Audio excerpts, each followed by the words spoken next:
ஒரு கடுமையான சுற்றுப்பயணத்தை ஒரு 9 மாதத்துக்கு முன்னாடியே திரு பழனிசாமி தொடங்கியிருக்கிறார். எழுச்சி பயணம் வெற்றிகரமாக நடந்து கொண்டிருக்குதுன்னு சொல்கிறாரு. மக்கள் பேராதரவு தருவதாக அவர் கிளைம் பண்ணுறார். ஆனால் அது துணை முதலமைச்சர் அந்த பயணத்தை விமர்சிக்கிறப்ப பிஜேபியிட்டிருந்து முதல்ல அவரை காப்பாற்றணும், தமிழ்நாட்டிலேருந்து காப்பாற்றுறது ரெண்டாவது அப்படின்னு சொல்கிறார். ஆமாம், அவர் சொன்னது உண்மைதான். தமிழகம் எங்கும் அதுதான் பேச்சாக இருக்குது. ஏன்னா முதலில் அவர் பிரச்சாரத்தை ஆரம்பித்த அன்றைக்கே பாஜகவை 100 அடிகள் மேலே தூக்கி பிடிச்சிக்கிட்டு தான் அவர் பிரச்சாரத்தை ஆரம்பித்தார். தன் நிலையில் இருந்த இந்த எழுச்சி பயணம் வெற்றியடைந்து விடாது, பாஜகவை தலையில் சுமந்து கொண்டு அந்த வேடம் புனைந்து தான் இந்த பிரச்சார பயணத்தை ஆரம்பிக்கணும்னு முதல் கூட்டத்திலேருந்தே ஆரம்பித்தது. ஃபுல் சர்டிஃபிகேட் கொடுத்துக்கிட்டு வந்துக்கிட்டே இருக்கார். இதில் அவர் உதயநிதி ஸ்டாலின் சொன்னது 100% உண்மை இருக்கிறது என்பது எல்லாருக்கும் தெரியும். இதில் அவர் என்ன சொல்லியிருக்கிறார், முக்கியமாக நல்லாட்சி அமையும் வரை நாங்கள் இதை விடமாட்டோம், இந்த எழுச்சி பயணம் தொடரும்னு அவர் சொல்லியிருக்காரு. எனக்கு என்ன சந்தேகம்னா, நல்லாட்சி என்பதற்கு அவருடைய வரையறை என்னங்கிறது எனக்கு புரியலை. அவர் ஆட்சியை தான் அவர் நல்லாட்சின்னு சொல்லுவார். அவர் ஆட்சியை சொல்லுவார். இப்போ நான் என்ன சொல்லுவேன்னு கேட்டிங்கன்னா, நீங்கள் இப்போ இருக்கிறீங்க, போங்க, காப்போம் காக்கல, அதெல்லாம் அப்புறம். நாங்கள் தமிழ்நாட்டில் இருக்கிறவங்க நாங்கள் எதை காக்க வேண்டும் என்று நினைக்கிறோம் என்றால், இந்த 5 ஆண்டுகளில் இந்த 4 ஆண்டுகளுக்கு மேலாக தமிழ்நாடு கண்டிருக்கிற வளர்ச்சி என்பது இன்னும் ஒரு 5 ஆண்டுகளுக்கு தொடருமையானால், அடுத்த 5 ஆண்டுகளுக்கும் தொடருமையானால், இது நீங்கள் உலக நாடுகளோடு ஒப்பிட்டு பார்க்கிற பொருளாதாரமாக, கல்வி, சுகாதாரம் அனைத்து துறைகளிலும் வளர்ச்சி கண்ட ஒரு மாநிலமாக வளர்ந்து நிற்கக்கூடிய அளவிற்கான அடிப்படை தரவுகளை தமிழ்நாடு அரசாங்கம் நிறைய சாதிச்சிருக்குது. இவர் எடப்பாடி பழனிசாமி பேசுகிறதெல்லாம் ஒரு பக்கம் நம்ம கேட்டுக்கிட்டே போய்கிட்டே இருப்போம். அதே நேரம் 2 விஷயம் பாருங்களேன்.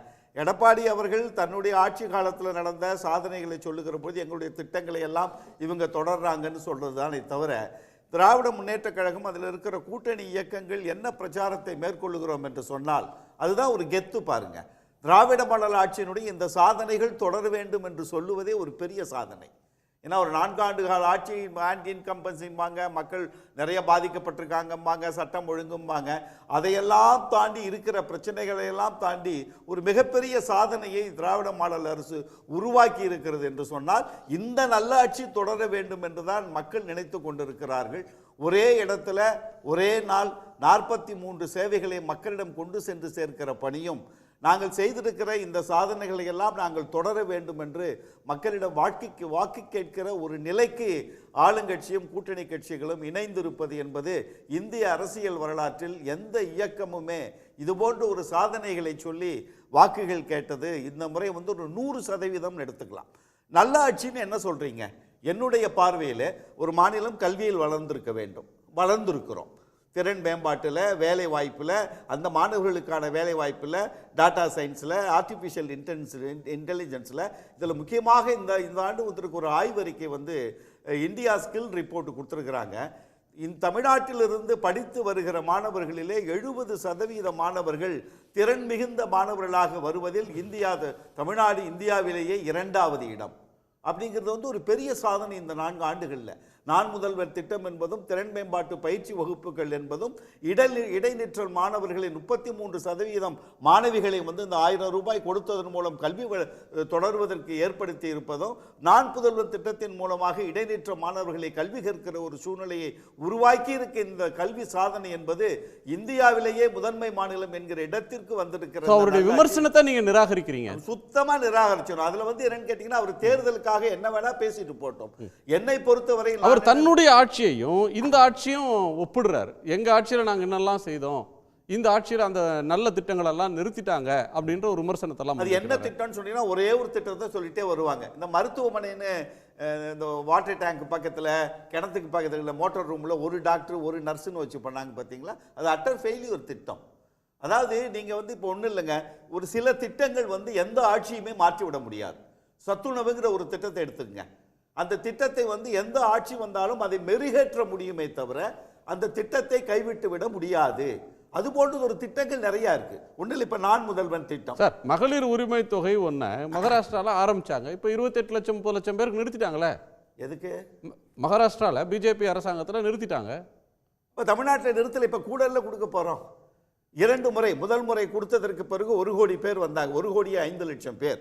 அதற்கு பிறகு 2வது அறிவிப்பு கொடுத்தாங்க, 3வது அறிவிப்பு, இப்போ கொடுத்துருக்கிறது 4வது அறிவிப்பு. இந்த அறிவிப்பில் வந்து மக்கள் வந்து பெரும் திரளாக இப்போ கடந்த ஆரம்பித்த முதல் நாள் அன்னைக்கே 1,25,000 மகளிர் கலைஞர் உரிமை தொகை கேட்டு விண்ணப்பிச்சிருக்காங்கிற தகவல் வந்திருக்கிறது.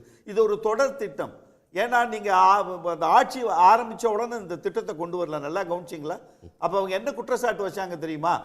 அறிவிச்சாரு, தேர்தலில் அறிவிச்சாரு, ஏன் ஆட்சி வந்துருச்சு, ஏன் கொடுக்கல, ஏன் ஒரு 2 ஆண்டுகள் 2.5 ஆண்டுகள் கழித்ததற்கு பிறகு இந்த திட்டத்தை கொண்டு வரணும் என்று சொல்லுகிற பொழுது ஒரு பொருளாதார கட்டமைப்பு உருவாகாமல் இருக்கிற சூழ்நிலையிலே அந்த கட்டமைப்பை மேம்படுத்தி விட்டு அந்த பொருளாதார சூழலுக்கு ஏற்ப ஒரு திட்டத்தை கொண்டு போகிற பொழுதுதான் வெற்றி கிடைக்கும் என்பது தமிழ்நாடு அரசுக்கு தெரியும். அதனால தான் முதல் 2 ஆண்டுகள் அதற்கான ஆய்வுகளை செய்து இன்றைக்கு வந்து அந்த இடத்திற்கு அரசாங்கம் நகர்ந்திருக்கிறது. சுகாதாரத்தில் வென்றிருக்கிறோம், இந்தியாவிலேயே முதன்மை மாநிலம். பொருளாதார வளர்ச்சியிலே இந்தியாவிலேயே 9.69% வளர்ச்சி ஜிஎஸ்டிபி கொண்டிருக்கிற ஒரே மாநிலம் தமிழ்நாடு. இந்த தனி மனித வருவாய் உட்பட விவசாயத்தில் 1.5 லட்சம் ஏக்கர்கள் நிலப்பரப்பு பாசன பகுதிகள் உயர்ந்திருக்கிறது என்பது ஒரு நல்லாட்சிக்கான சாதனைகள். அவர் தேர்தலில் வெற்றியடைங்கிறதுக்காக அவர் எந்த ஒப்பீட வேணா கொடுத்துட்டு போட்டோம். ஆனால் என்னை பொறுத்தவரை நான் முன்னெடுக்க வேண்டும் என்று நினைப்பது, சாதனையாக நாங்கள் நினைப்பது, இந்த ஆட்சியினுடைய சாதனைகள் இன்னும் ஒரு 5 ஆண்டு தொடர்ந்தால் ஐரோப்பிய நாடுகளோடு உலகினுடைய மிகப்பெரிய பொருளாதார நாடுகளோடு போட்டியிடக்கூடிய இடத்திற்கு தமிழ்நாடு மாநிலத்தை பேசக்கூடிய இடத்திற்கு கொண்டு வர வேண்டும் என்பதை நம்ம கவனமாக இருக்கும். உடனுக்குடன் செய்திகளை தெரிந்து கொள்ள சன் நியூஸ் பெல் ஐகானை கிளிக் பண்ணுங்க.